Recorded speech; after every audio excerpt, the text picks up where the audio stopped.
Chair now recognizes himself for questions. Mr. Rubin, have you read the House resolution? Pardon me. Yes, sir, I have. What is your understanding of what this committee has been asked to do? My understanding is that the committee has been asked to review the incidents related to the Benghazi attacks and all of the, as you described at the beginning, in all of the aspects that it seeks. So your understanding is that we have been asked to look at all policies, decisions, and activities that contributed to the attacks? Certainly, that's our understanding, and we support providing the information related to that request. That affected our ability to prepare for the attacks?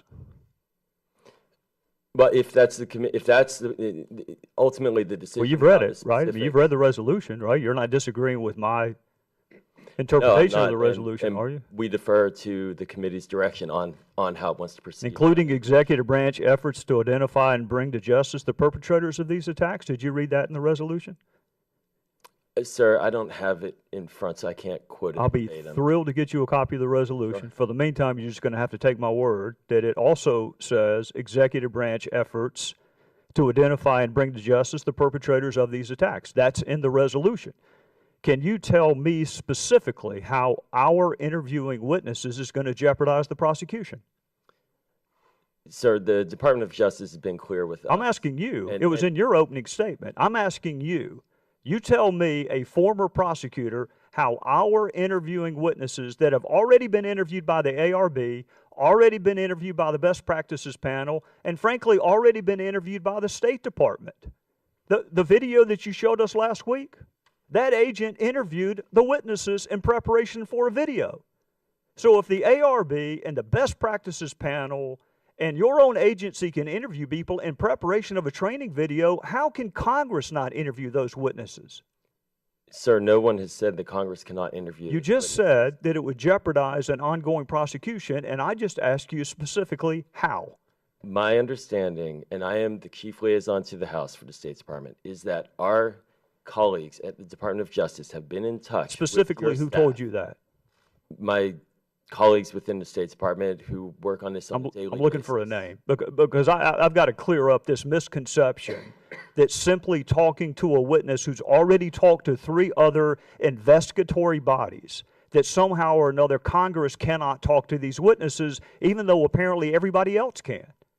I'm curious how that jeopardizes an ongoing prosecution. Sir, I'm not an attorney. I'm not a prosecutor. What I am is the chief liaison to the House for the State Department. And what I am conveying is that the Justice Department has told us that this could have an impact, and they would like to have a conversation with you and your committee about that. Do you believe that Congress has the constitutional authority to provide oversight? Every day I do that with my job, yes, sir. So you do agree with that. What is your interpretation of the phrase, all policies, decisions, and activities? In what context? In any context. How about contributed to the attacks? What is your understanding of all policies, all decisions, all activities? The approach that we are taking at the State Department is to provide materials to the committee at the direction of the committee. The request for interviews that you have reiterated here today, I am explaining that the Justice Department has said that they would like to have conversations with the committee for the concern about the protection of the welfare of these agents. I want to ask you something. I want to ask you something, okay? Because there are 12 people up here who may not agree on another single solitary thing, but every one of us agrees that we don't want to do anything to jeopardize the physical security of anybody who works for this government, nor does anybody on this dais want to do anything to jeopardize an ongoing prosecution. Okay, can we stipulate that nobody Certainly. wants to do either of those things? Certainly. Will you also stipulate that you can talk to witnesses while preserving their identity and not jeopardizing an ongoing prosecution? I am confident that in the conversations between the Justice Department and the committee that those modalities can be discussed. Mr. Rubin, not the expert on Mr. Rubin, do you see the Justice Department at this hearing? No, sir. Do you know why they're not at this hearing? No, sir. Because we don't have any issues with them. That's why they're not here. You just cited a reason to deny access to witnesses that even the Justice Department hasn't cited. So what I want you to do is help this committee gain access to precisely the same witnesses that everyone else, from the ARB to the best practices panel to your own agent who compiled a training video, had access to the witnesses. Sir, as I said in my opening statement, we are happy to have the conversation with you and your staff on how to engage on this. And that is something that we're open to. We have never said no. Well, and I appreciate that. I appreciate that. But I want to make sure that you and I have a clear understanding with each other. If 6 people observed an important event and you were being asked to write a final definitive accounting of that event, how many of the 6 would you want to talk to? Sir, I understand. That's not a trick question. I know it's not a trick question, and I understand the point, and this is why we are here. Well, if you understand the why we point, provided the quantity of documents and worked in collegial terms. Mr. Rubin, we're going to get to the quantity of documents in a minute. I noticed that you said 40,000.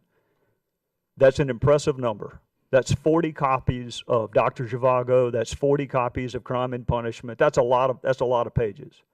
40,000 out of how many? That's our question. How many documents? Is 40,000 half? Is it all? Is it 2/3? We have made a comprehensive search, and as you know, the State Department spans 275 missions overseas, 70,000. I do. I'm not asking you to bring any ambassadors back. A comprehensive amount of. I'm not asking you to bring any ambassadors back to search for emails. I'm not. Not a single one. How many employees does the State Department have? Roughly 70,000. 70,000? Correct. All right.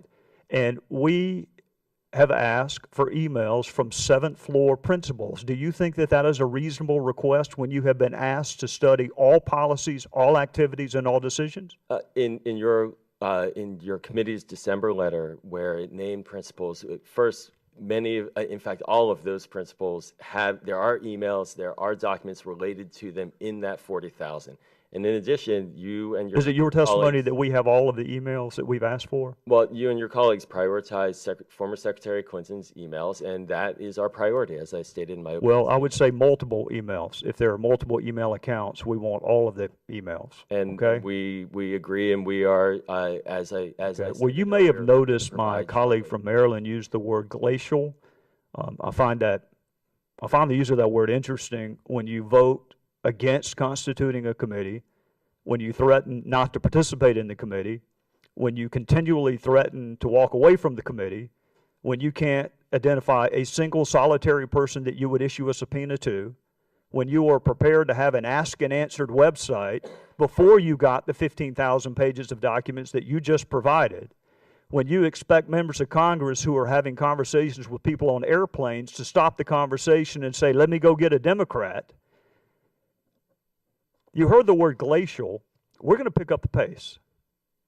We're going to pick up the pace. I have no interest in prolonging this. None. Sir, so you're going to have to pick up the pace with us, okay?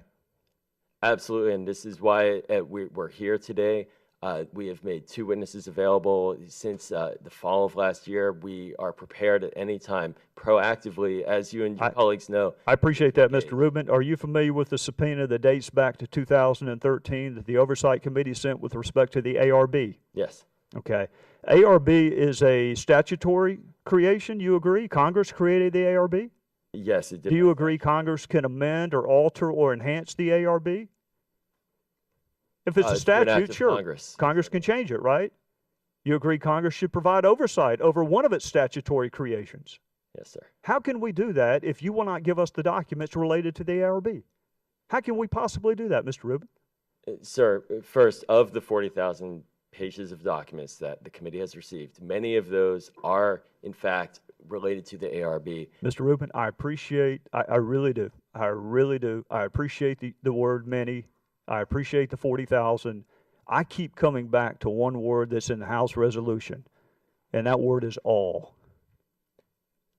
So, sir, do we have all of the documents? What we have communicated to you and to your staff, and what we've been grateful for, is the committee's explanation of its top priorities, and we would be very honored to continue to have those discussions if the ARB as you've noted here, becomes the top priority, Well, that is certainly Mr. Rubin, we gonna shouldn't have shift to our pick among priorities. You have 70,000 employees.